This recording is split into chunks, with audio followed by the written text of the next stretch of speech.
If you're tired of testing creatives, burning cash on Meta or TikTok, and spending hours inside of CapCut editing videos for your ad creatives, then I'm here to tell you that there's a lazy, smarter way to generate dropshipping sales. And no, this isn't some sketchy shortcut. It's just about pushing high intent traffic the lazy way. Let me show you how we hit a 518% return on advertising spend just by putting 1 hour per week into this lazy, smart strategy. Before we break down the strategy, I just want to reiterate what this video is about.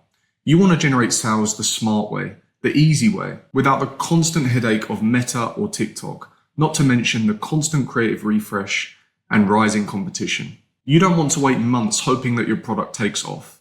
You want results that you can rely on. Because if every sale depends on the amount of creatives that you test, you haven't got a business, you've got a lottery ticket. Don't get caught in the trap of working hard. In this video, I'm going to show you how to work smart. So let's get into it. So let's start by talking about the common misconceptions. I see most beginners that get into dropshipping experience the exact same things over and over again. They're told that they need to keep testing products and keep testing creatives until they find a winner. But realistically, how long does that actually take? Weeks, maybe even months? And during that testing phase, how much money do you need to spend to actually find that winner? Unless you've got big pockets and want to spend a lot of money testing creatives and products, this is not a strategy that I'd recommend, and definitely not one that I'd recommend for a beginner.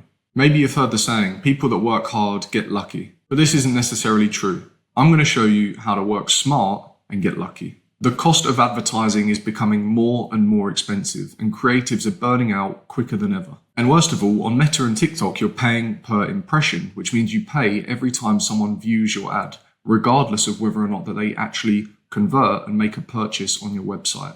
It's a constant effort, and there's no guarantee that it works. Unfortunately, most beginners start with Meta or TikTok because that's what every guru tells them to do. But here's the truth, they end up burning through cash, testing product after product, creative after creative, and hoping that something's going to stick. Months later, you've got no data, no direction, and no motivation. And worst of all, that's time that you're never going to get back. Paid traffic, when done right, gives you answers fast and on autopilot. If you want sales the smart way, the easy way, then you need to target high intent traffic. The answer?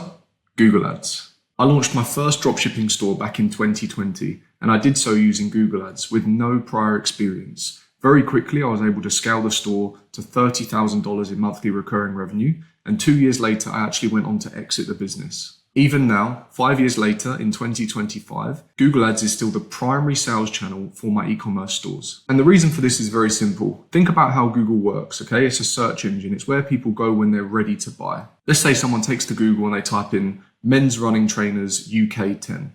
Okay, it's very clear to me or you as an advertiser that that individual is looking for men's running trainers and they know the exact size that they're looking for.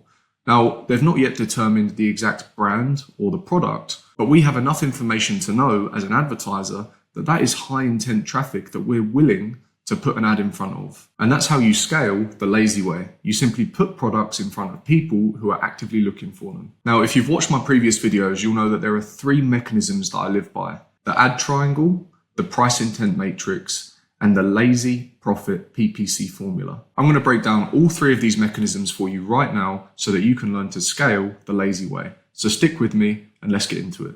So first and foremost, the ad triangle. So within the triangle, we have 3 leading metrics. We have your CPM, your CPC, and your CVR.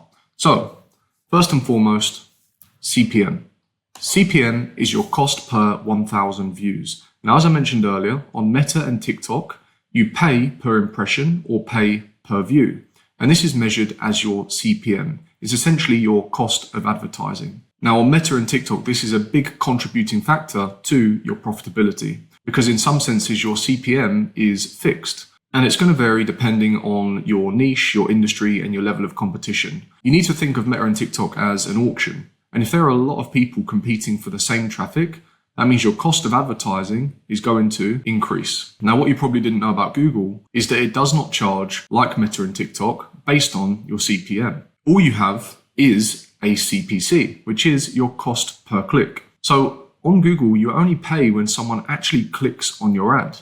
Now, let's think again about how Google works. As I mentioned earlier, you're able to put your product as an advertiser in front of someone who's actively looking for it. So at that point, they can see the product image, the product title, and the price point. And they have access to all of this information before they've even clicked on the ad. And this is really, really important because if someone does click on an ad after seeing all of that information, then they have very high purchase intent and they're much more likely to have a high conversion rate. So not only is traffic on Google high intent, but they're also further self-qualifying themselves because they're able to actually see a lot of the information that they need to determine whether or not they want to purchase the product before they even click on the ad, which is great news for you as an advertiser because it means you're only charged when someone actually clicks on an ad.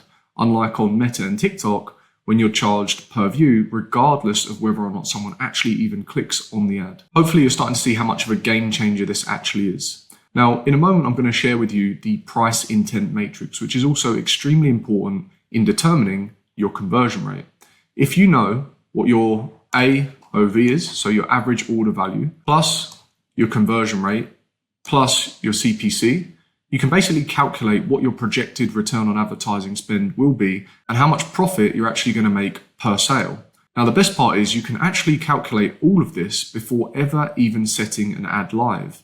That's right, you have access to all of this information, which means you can actually eliminate the guesswork and make sure that you're going to be profitable before you even spend $1 on ads. Now that you understand the ad triangle, I'm going to break down the price intent matrix. This is going to allow you to project what your conversion rate should be on your website based on your product price point, even if you don't have any sales yet. So let's get into it. So what is the price intent matrix and how does it work? So this is your guideline, it's your rule of thumb as to what you can expect in terms of a conversion rate based on your product price point. Now, I'm not saying that your product price point solely dictates your conversion rate. Of course, there are many different variables that are going to come into play, which will also have an impact on your conversion rate. But what I've seen in my 5 years of experience in e-commerce and dropshipping is that your price point will dictate your conversion rate. If you have a lower price point, you can expect a higher conversion rate. And if you have a higher price point, you can expect a lower conversion rate. And the simple reason is the higher the price point, the more friction there is, which means it's harder to turn website visitors into converters. If you're selling a product in the $0 to $30 range, you can expect a 4 to 5% conversion rate.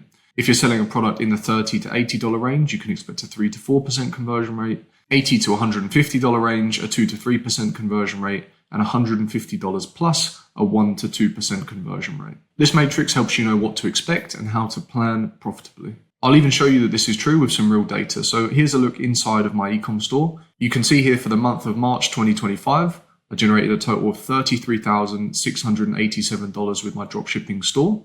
And the average order value is $85. And the conversion rate is sitting right in between the range of 2 to 3% at 2.86%. I launched this store about 6 months ago and it's scaling up quite nicely. You can see we're really starting to close in now on those 2K days and I'm hoping to hit a 50K month real soon. And these results are generated entirely using Google Ads. And the best part is I spend about 2 hours per week analyzing the data within these campaigns and optimizing them. No creative refresh, no editing videos on CapCut, just simple math that scales. And I do this by using the Lazy Profit PPC formula, which I'm going to break down for you right now so that you can start applying it for your dropshipping business. As I mentioned earlier, this formula is going to allow you to project your profit per sale, even if you don't have any sales yet, which means you can determine your profitability without spending $1 on ads. So let me run you through this simple calculation using actual figures from my own dropshipping store. I think my conversion rate was about 2.86 or something like that. So let's round it up to 3 just for ease of numbers. Now, if I have a 3% conversion rate, that means for every 100 visitors that land on my website, 3 of them will buy. If I had a 2% conversion rate, it would mean for every 100 visitors, 2 of them would buy. And if I had a 1% conversion rate, it would mean for every 100 visitors, 1 person would buy. And the simple way to determine this is to divide 100 by your conversion rate. So in this instance, we'd do 100 divided by 3, which means we should generate a sale for every 33 visitors that we get on our website. Now, I've written 33 clicks here because remember, the way in which Google bills you is based on your cost per click. So essentially 33 clicks equals 33 website visitors. And every time that happens, we're going to get 1 sale, assuming we have a conversion rate of 3%. Now, if you're already advertising on Google, then you'll know what your average cost per click is because Google shows you this inside of your Google ad account. If you're not yet advertising on Google, you can use a tool such as Google Keyword Planner. It's a free tool provided by Google. The only requirement is that you need to have a Google advertising account. If you don't yet have a Google advertising account or access to Google Keyword Planner, then I would highly recommend that you join my free community. It's called the Google Ads Ecom Academy. It's completely free to join, and I'm going to put a link in the video description. In the community, I break down how to set up Google Ads the right way and use tools such as Google Keyword Planner, which is necessary for you to calculate your average cost per click. Once you've calculated your average cost per click using Google Keyword Planner or existing data if you already have a Google advertising account, then you can actually calculate your cost per sale. Let's assume that our average cost per click is $1. We know that for every 33 clicks, we generate one sale because we have a 3% conversion rate. So all we need to do is do $1 times 33 clicks to get our total ad cost per sale, also known as our cost per conversion, which in this instance is $33. Now you already know that my average order value, or my AOV, is $85 because I showed you the inside of my Shopify dashboard earlier. But what I haven't shown you yet is my cost of goods sold sheet, which is essentially what I use to calculate my gross profit. So let me show you what that looks like. So here we have my cost of goods sold sheet. And essentially all I do is I insert the retail price of the product here. So the price that I'm actually selling it for on my website. In this column, I add my cost of goods. So it's essentially the product cost plus the cost of shipping. And then this column here automatically calculates my Shopify transaction fees. Once I input these three figures, it automatically calculates for me my gross profit, my gross margin, and my break-even return on advertising spend. So I know what return on advertising spend I have to achieve to be profitable when calculating my profit per sale. I cannot stress how important it is to understand your cost of goods, your gross profit, and your gross margins. If you don't yet have this information, then I'd highly recommend that you sit down and calculate it. If you're not sure how, I actually give away my cost of goods sold sheet completely for free inside of my free community, the Google Ads Ecom Academy. There's also a video in there showing you exactly how to use it and what you need to fill in each of the columns to calculate all of these values. So as I mentioned earlier, click the link in the video description. You can join the Google Ads Ecom Academy and it is completely free. So now that we have our gross profit margin, which was 75%, we're going to simply take our average order value, times it by 0.75, i.e. 75%, and that's going to give us our profit per sale, which is calculated out to be $63.75. Now we have the final part of the lazy PPC profit formula. We're going to take our profit per sale and deduct our advertising spend to calculate our net profit, which in this instance is $63.75. Take $33, providing us with a net profit of $30.75. This is how much we're earning for every sale after deducting our cost of advertising and taking into consideration our cost of goods. So let's just think about that for a moment. No creatives, no time spent in CapCut editing videos. I'm simply putting products in front of people who are actively looking for them, capturing high intent traffic, and generating $30 for every sale that I make. And the best part is I'm only spending about 2 hours per week analyzing and optimizing the campaigns. And it's not just me either. I'm going to show you the inside of Ollie's Google advertising account. He's one of my students that started working with me about 10 weeks ago. So you can see here that the time frame is set from the 13th of Jan to the 31st of March. Ollie actually started working with me on the 20th. So you can see that's about a 10-week period. And in that 10 weeks, we spent £16,800 to generate £66,400 in revenue. That's 1,450 conversions at a return on advertising spend of 394%. And guess what? We optimize his campaigns once per week. We have a 1-hour coaching call every single week where we sit down, analyze the data within his ad account, and I give him recommendations on the best next steps. And the crazy part is, as we're scaling up the ad spend, Ollie's ROAS is actually getting better. Last week, he hit a 518% ROAS. Let me show you. And as I mentioned, we started working together on the 20th of Jan, which is why there's no data for the week prior, which is the 13th of January.